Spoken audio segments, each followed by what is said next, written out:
Hello everyone, welcome back to the channel. In the last video we talked about file system in detail. We then discussed about the inode table, what all contents it has, and how are the data pointers arranged. Towards the end we talked about the file permission bits where we saw the user permissions, group permissions and other permissions. We also touched upon sticky permission bit and set user ID permission bit. For today's video, I have picked up an interesting topic that no one really talks about. I'm going to talk about per user and per group permissions that can be applied on a file. So without wasting much time, let's get started on this one. Let me ask you a very basic question for you to understand what we are trying to achieve. This is a file named filebuffering.jpg, and these are the permission bits on the file. This is the owner's user ID and this is the group ID. So any user that belongs to the staff group would have these permissions.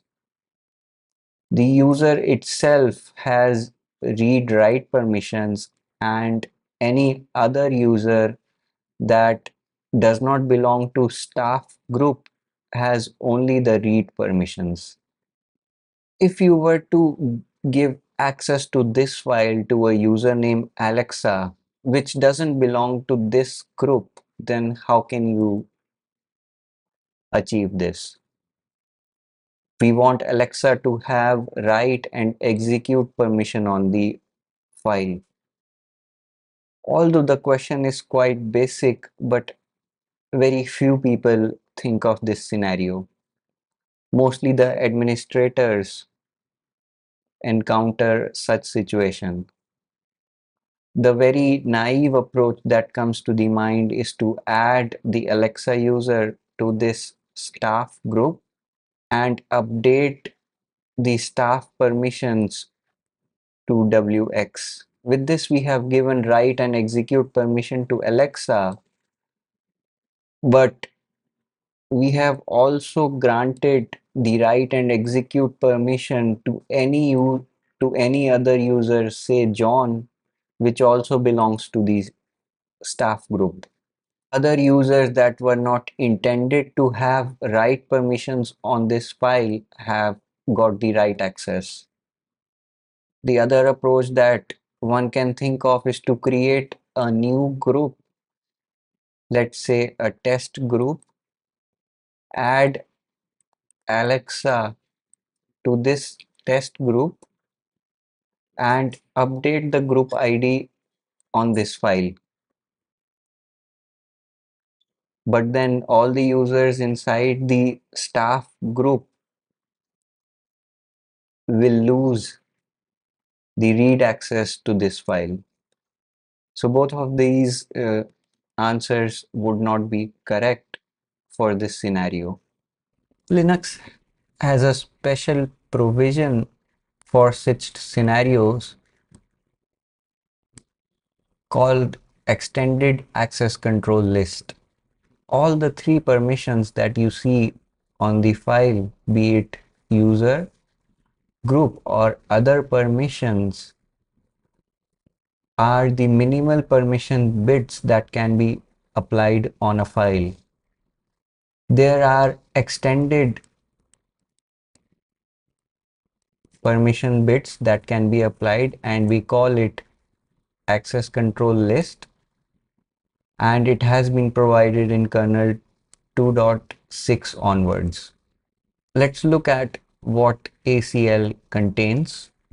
There are three permissions that we are already aware of that are part of this access control list.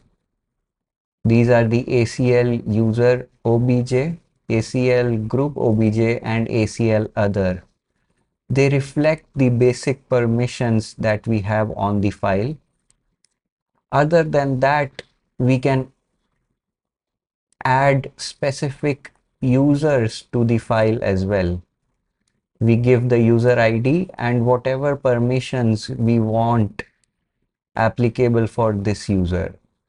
So taking the previous scenario into consideration, Alexa would be the ACL user. This this could be the user ID or the username, and whatever permissions we want for Alexa, we can add them here. Similar would be the case for a group. For example, there is a ENG group and we want this ANG group to have the read permission, then we add it as part of extended ACL. I hope this is clear. I'll talk about it once again and then we'll see how we can add these users and these groups. We are also going to talk about the mask that we have here, and the other 3 rows are the rows that we are already aware of. So ACL user obj, ACL group obj, and ACL other are the basic permission bits that we are already aware of. ACL user are the per user and ACL group are the per group permissions that we want to add to the file. These can either be the user ID or the group ID, and these are the permissions that we want per user. Let's now look at the command that we use to add ACL user or ACL group to a file. The command that is available from bash is set facl and get facl. This is the output of a get facl command that has been run for a example file called abc.txt. It will list down the file name, owner's name, and the group, and then it will list down the permissions. These are the basic minimal ACL that we are seeing right now. We have not added any per user or per group permissions to abc.txt. So this get facl is equivalent to read write for user, read for group, and read for others. This can also be seen with ls-l command. Now let's look at a scenario where we are trying to give special permissions to a user named Nishant on this abc.txt. Right now, Nishant doesn't have access to this file if he is not part of this root group. Let's assume Nishant is not part of this root group. So Nishant cannot access abc.txt right now. I have now run a set facl command where -m indicates I am trying to modify the ACL on this abc.txt file, and I'm adding a per user permissions on this file. So u represents a user, then this is the username, and towards the end are the permission bits. Once set facl gets executed on this file, the get facl output would get updated to show the current status. This entry gets added to the previous output where a per user entry has been made for Nishant user, and Nishant has read and write access to this abc.txt file. You can try it out on your own in any Linux environment where you will not be able to access this file if you are not part of the group, and once you run the set FACL for a particular user, that user will then be able to access this file. I hope this now makes perfect sense. These rows are for per user permission bits that we update using set FACL on the file, and these rows reflects the per group permission that we can update using the same set FACL command. We are now going to talk about the ACL mask.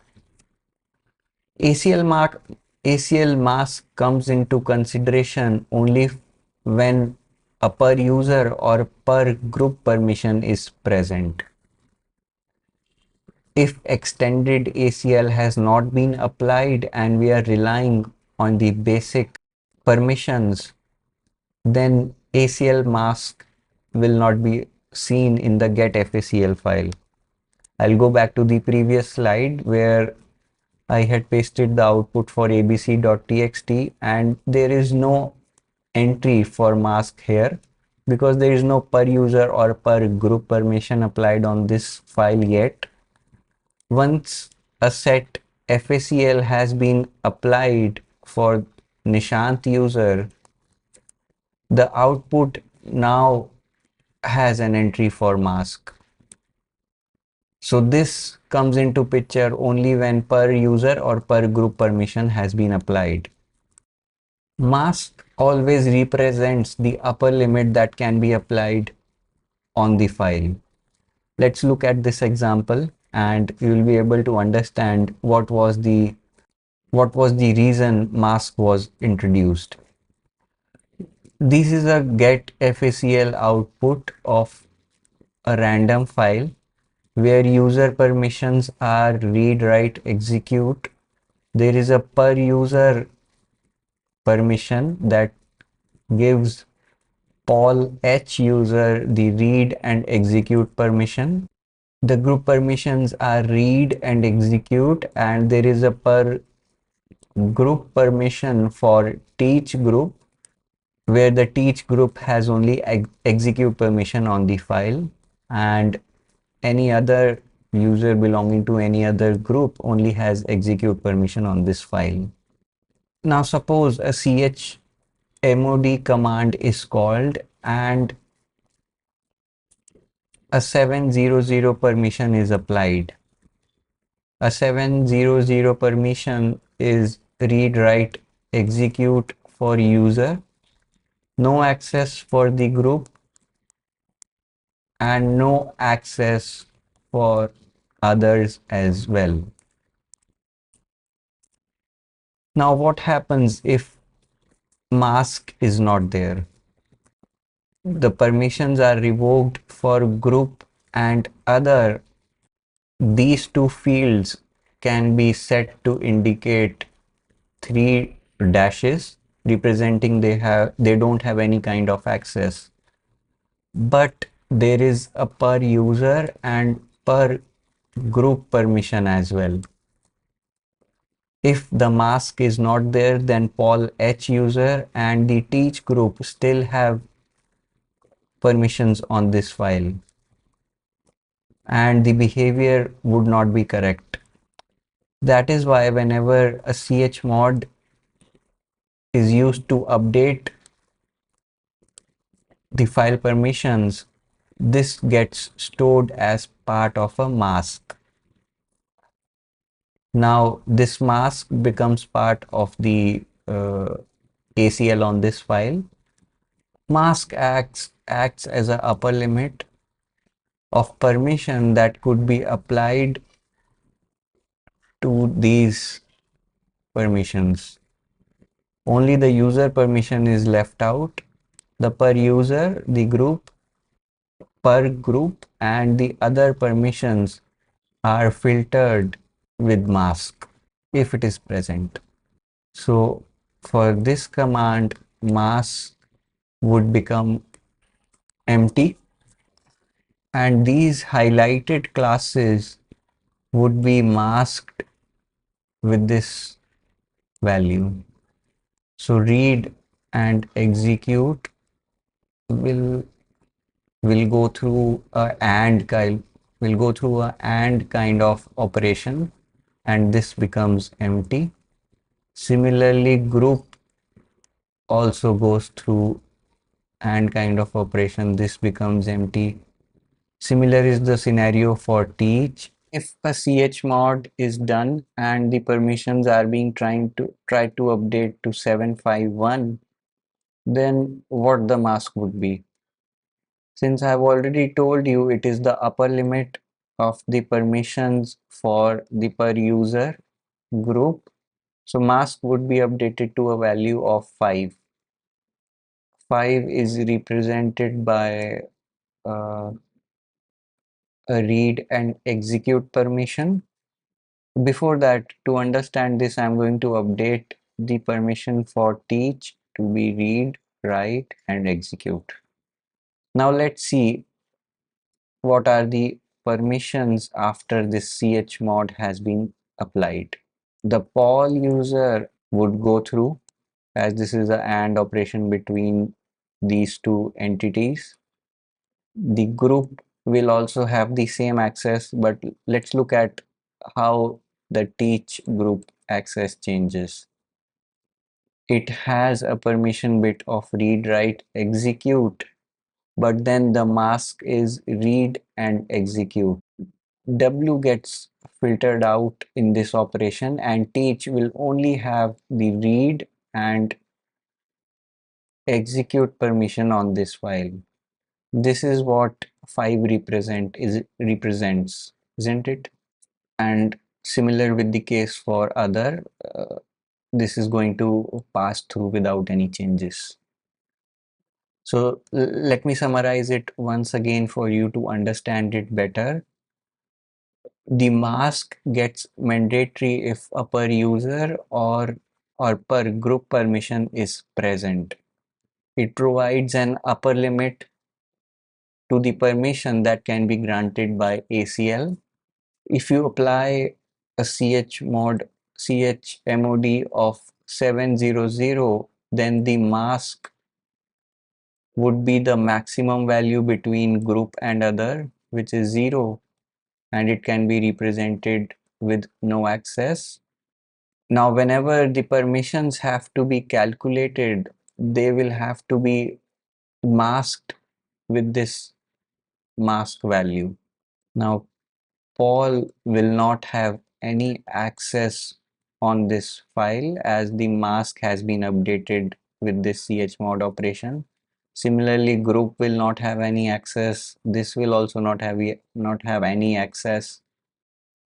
After applying this chmod operation, when you do a ls minus l, the user permission would come as it is, but the group permission would not be the output that you see in the get FECL. Instead, it would be the mask value, which is no access as per this chmod. Similarly, the other would come as it is. For a value of 751, which we discussed previously, the ls minus l output would be rwx, and then the mask value, which would be represented by r and x, and then the other permission would come as it is. I hope you have understood what this mask is. If not, you can